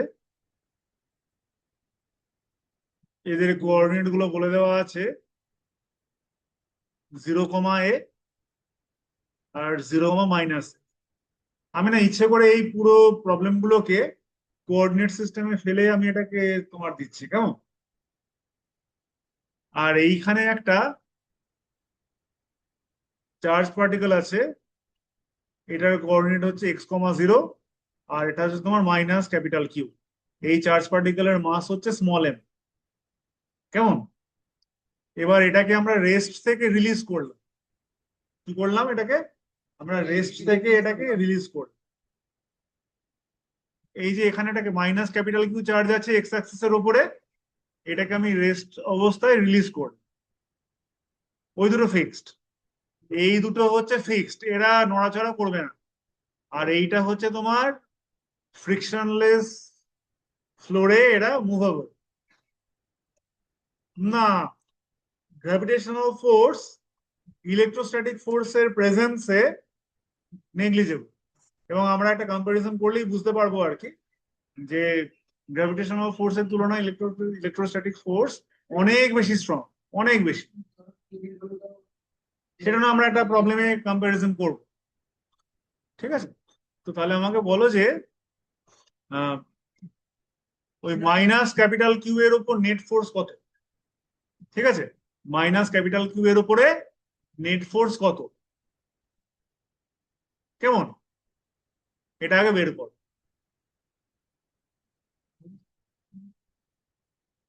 হ্যাঁ, এক্স এর টার্মে বের করবে।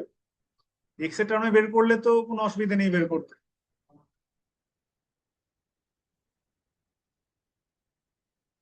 তাহলে মাইনাস কিউ এর উপর নেট ফোর্স বের করছি আমরা কেমন করে? স্যার তাহলে আমরা এখানে পিথাগোরাস ইউজ করবো তো? ওই দুটো মানে আমি ডিস্টেন্স বার করে তুমি কি করবে এটা তোমার পার্সোনাল ব্যাপার।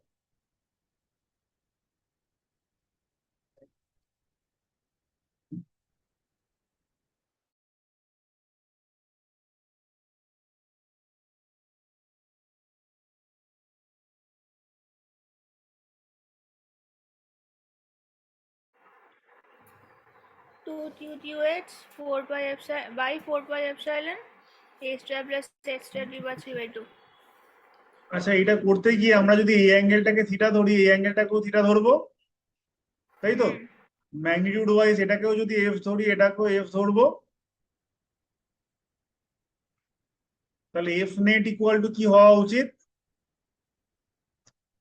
F 2f net cos equal to theta. যদি আমি হ্যাঁ cos two theta। F cos theta লিখি, আপত্তি করবে?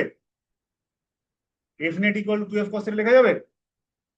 এফ সাইন থিটা গুলো বাদ চলে যাবে, সেটা বুঝতে পারছো তো? এটা কি সবাই বুঝতে পারছো তো যে এফ সাইন থিটা গুলো ক্যান্সেল আউট করে যাবে, আর এফ কস থিটা গুলো অ্যাড হয়ে গিয়ে 2f cos থিটা।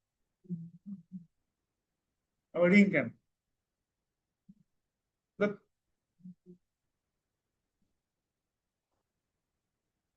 না না, রিং টিং ভাবিস না। তাহলে 2 ইন্টু এফ হয়ে যাচ্ছে 1/4 pi epsilon naught Q into capital Q divided by,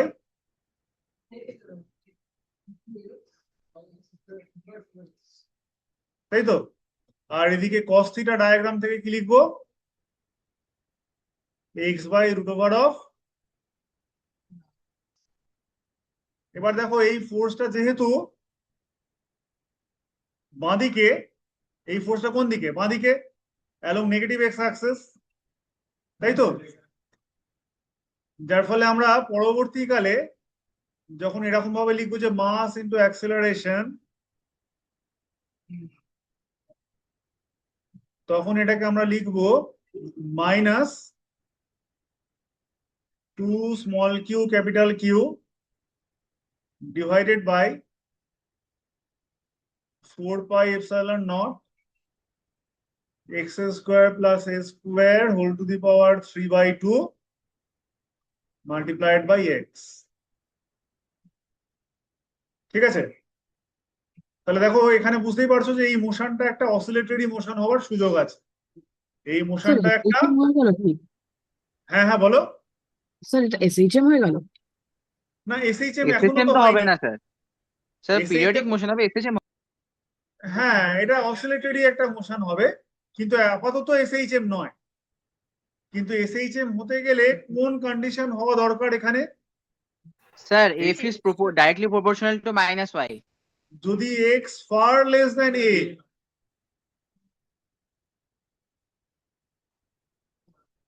x যদি ফার লেস দেন এ হয়, তাহলে কি এটা এসএইচএম হতে পারে? পারে। হ্যাঁ। হ্যাঁ।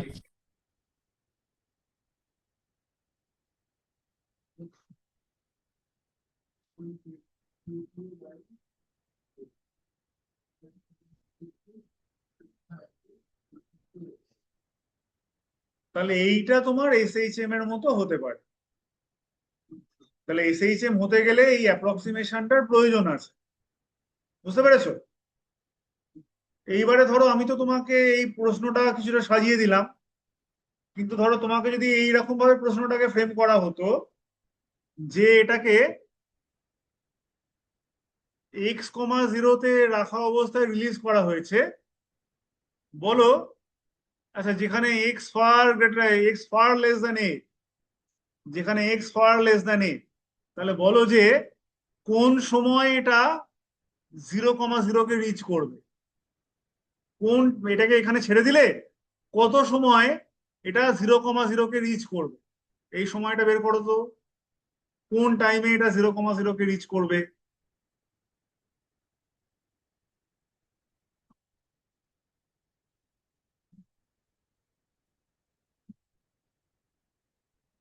আমরা কিন্তু সবই করে ফেলেছি। 1/4 into 2 pi. তার মানে যে টাইমে এটা অরিজিনকে ক্রস করবে সেই সময়টা হচ্ছে 1/4 of the time period. 1/4. 1/4 of the time period. 1/4 কেন সেটা বুঝতে পারছো কি? এই সবে তোমাদের 11-এর পরীক্ষা হয়েছে, এক্সট্রিম পজিশন থেকে যদি আমরা ছেড়ে দিই, এক্সট্রিম পজিশন থেকে ছেড়ে দিলে আগে মিন পজিশনে আসবে, মিন পজিশন থেকে অন্য সাইডের এক্সট্রিম পজিশনে যাবে, আবার সেখান থেকে মিন পজিশনে আসবে, তারপর আবার আগের এক্সট্রিম পজিশনে আসবে। তার মানে এইখান থেকে মিন পজিশনে আসাটা 1/4 অফ কমপ্লিট অসিলেশন। তাহলে সেই সময়টা কত লাগা উচিত? T/4। এবার ওমেগা তো আমার জানা আছে, √of 2q capital Q divided by 4πε0 a cube, এটা হচ্ছে ওমেগা। হ্যাঁ, মাসটা মিস হয়েছে, এখানে একটা মাস রাখতে হবে, ঠিক বলেছিস। তাহলে এখানটা 4πm এখানে দিয়ে দাও। তাহলে টাইম পিরিয়ড হচ্ছে 2π/ওমেগা, ওমেগা আমার জানা আছে।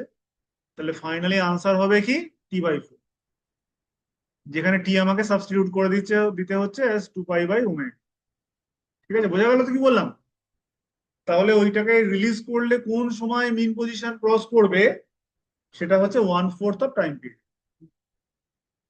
ঠিক আছে, তাহলে এটা একটা ভালো প্রশ্ন হতে পারে। কেমন?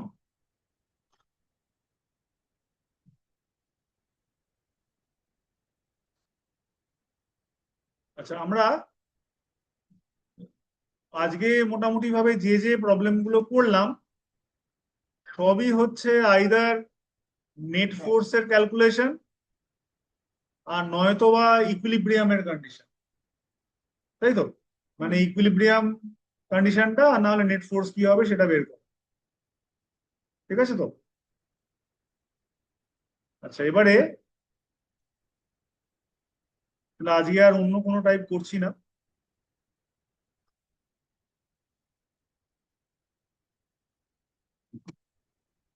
আচ্ছা, এই ধরনের যে প্রবলেম গুলো, মনে করো তোমাকে যদি একটা 3 ডাইমেনশনাল ভিজুয়ালাইজেশন তৈরি করতে বলে, ধরো একটা স্কোয়ার আছে, কেমন? এটা কিন্তু স্কোয়ার, হ্যাঁ।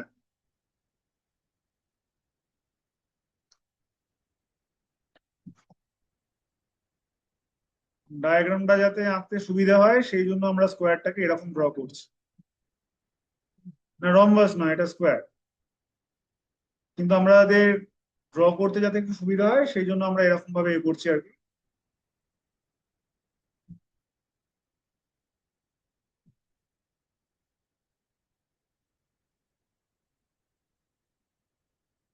চারটে কর্নারে তোমার চারখানা কিউ আছে, প্রতি কটা সাইড হচ্ছে এ।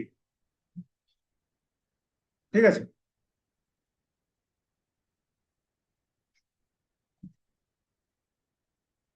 এবার এইখান থেকে এইচ হাইট ওপরে, সেন্টার থেকে এইচ হাইট ওপরে আমরা একটা ক্যাপিটাল কিউ কে রেখেছি, কেমন? এই ক্যাপিটাল কিউ এর উপর নেট ফোর্স কত? আমরা কি করেছি, এর সেন্টার থেকে এইচ হাইট ওপরে একটা ক্যাপিটাল কিউ চার্জকে রেখেছি, এই ক্যাপিটাল কিউ এর উপর নেট ফোর্স কত?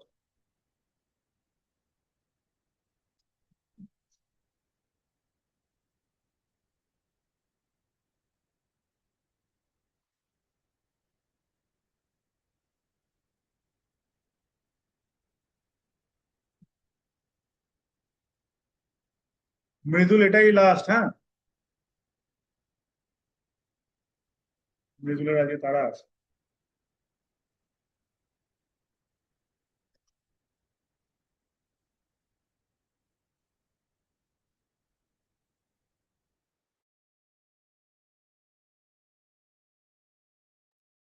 কোশ্চেনটা আরেকবার বললো স্যার? হ্যাঁ, বললাম যে আমাদের কাছে এরকম একটা স্কোয়ার আছে যার প্রতি কটা সাইডে চারটে কর্নারে চারটে আইডেন্টিক্যাল চার্জ কিউ আছে। এবার এর যে সেন্টার থেকে ভার্টিক্যালি এইচ ওপরে একটা ক্যাপিটাল কিউ কে রাখা হয়েছে। ক্যাপিটাল কিউ এর সাইনটাও স্মল কিউ এর সঙ্গে সেম। ক্যাপিটাল কিউ এর উপর নেট রিপালসিভ ফোর্স কত? ক্যাপিটাল কিউ এর উপর নেট রিপালসিভ ফোর্স কত?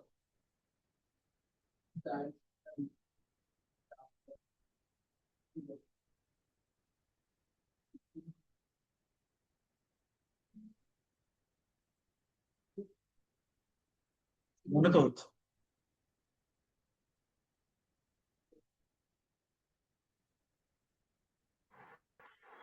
Four Q small Q capital Q H এক মিনিট, बाई এক minute. 4 capital Q small Q H by 4 by epsilon into h square plus a square by 2 whole divided by 3 by 2.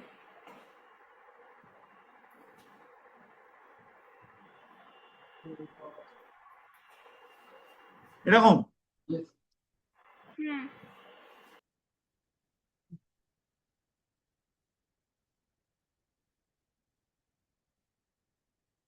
হয়েছে? পেরেছিস করতে? হয়েছে?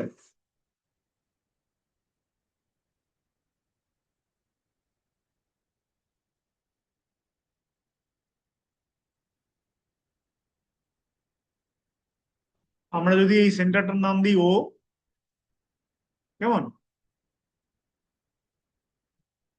আর এই পয়েন্টটার নাম দিই পি, আর এটার নাম দিই যদি আমরা এ, তাহলে এ ও পি এই ট্রায়াঙ্গেলটা কেমন দেখতে? Right.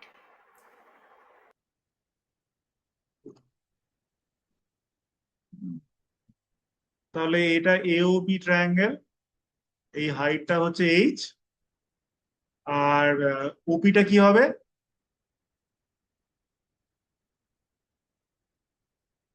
ওপি হলো এ বাই রুট। এত অব্দি ঠিক আছে সবার? এবারে রিপালসিভ ফোর্সের যে ডিরেকশনটা প্রাইমারিলি এই দিকে, তাই তো? এবার এই রিপালসিভ ফোর্সের দুখানা কম্পোনেন্ট থাকবে, একটা হরিজন্টাল কম্পোনেন্ট আর একখানা ভার্টিক্যাল কম্পোনেন্ট।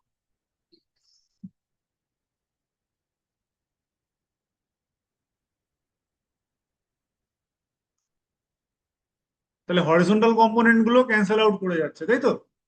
হরিজন্টাল কম্পোনেন্ট গুলো যেহেতু ডায়াগোনালি অপোজিট যে পয়েন্ট গুলো আছে তার জন্য হরিজন্টাল কম্পোনেন্ট ক্যান্সেল হয়ে যাচ্ছে। বুঝে যাচ্ছে তোরে? তুই বুঝিস তো? তাহলে ভার্টিক্যাল কম্পোনেন্ট গুলো খালি থেকে যাবে। এবার কখানা ভার্টিক্যাল কম্পোনেন্ট থাকবে? 4খানা থাকবে। আমি তো এখানে একটা ছবিতে দেখিয়েছি, তাই তো? তাহলে আমি যদি এই অ্যাঙ্গেলটাকে যদি থিটা ধরি, তাহলে এই অ্যাঙ্গেলটাও থিটা। তাহলে এফ কস থিটা বাদ চলে গেল, এফ সাইন থিটা থেকে যাচ্ছে। তাহলে বলবে যে তুমি এফ কস থিটা গুলো ডায়াগোনালি অপোজিট চার্জ গুলোর জন্য এফ কস থিটা গুলো ক্যান্সেল আউট করে গেল। তাহলে এফ নেট কোন দিকে হবে? ভার্টিক্যালি আপওয়ার্ড, এবং এটা হবে তোমার 4f সাইন থিটা। তাহলে ডায়াগ্রাম থেকে সাইন থিটা ইকুয়াল টু কত? H by root over of H square plus A square by 2, এটা হচ্ছে সাইন থিটা। আর এদিকে এফ মানে কত? 1/4 epsilon naught small Q capital Q divided by ডিস্টেন্সের স্কোয়ার। ডিস্টেন্স স্কোয়ার মানে কত? এইচ এর square plus A square by two, whole square নয়, H square plus A square by two. তাহলে তোমার এফ নেটের মধ্যে কি এলো?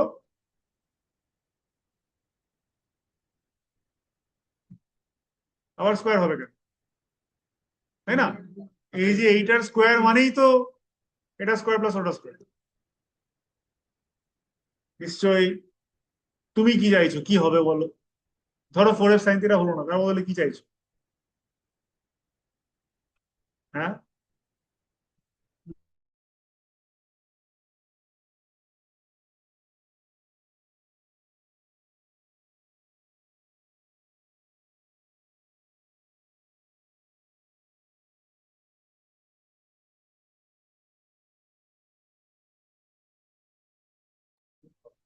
হ্যাঁ, আমি তাই 4f cos থিটা হচ্ছে।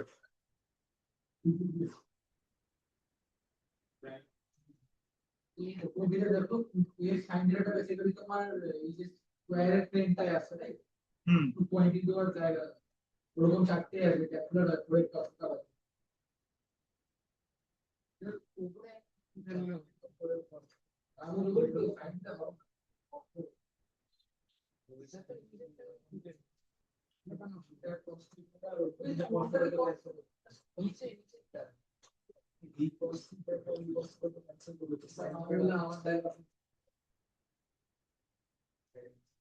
এই অ্যাঙ্গেলটা থিটা হলে তো এই অ্যাঙ্গেলটা থিটা হবে নাকি? তাহলে তো হরিজন্টাল কম্পোনেন্ট গুলো ক্যান্সেল আউট করে গেছে। এই যে নিচে,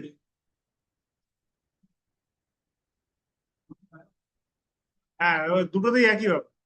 তাহলে এটা 4 4 বাদ চলে গেলে তাহলে কি আসছে রে বাবা?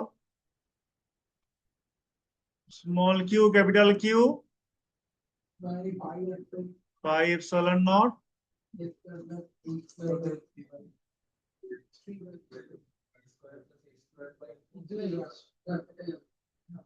এটাই আনসার, তাই তো?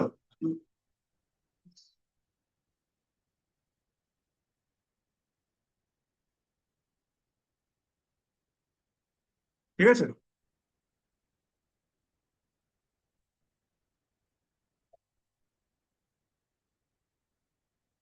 আচ্ছা, জাস্ট একটা লাইনের একটা হোমওয়ার্ক দিয়ে রাখি।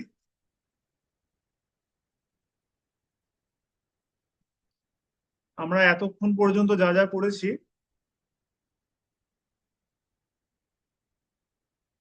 সেরকমই একটা হোমওয়ার্ক দিচ্ছি। মনে করো মাইনাস কিউ আছে আর প্লাস কিউ আছে। মাইনাস কিউ কোথায় আছে? এ কমা জিরোতে। এই প্লাস কিউ কোথায় আছে? এ কমা জিরোতে। মাইনাস কিউ কোথায় আছে? মাইনাস এ কমা জিরোতে। ঠিক আছে। এবার আমি এখানে 0, y তে, ঠিক আছে, আমি একটা স্মল কিউ নট চার্জকে রাখছি। 0, y তে কি রাখছি?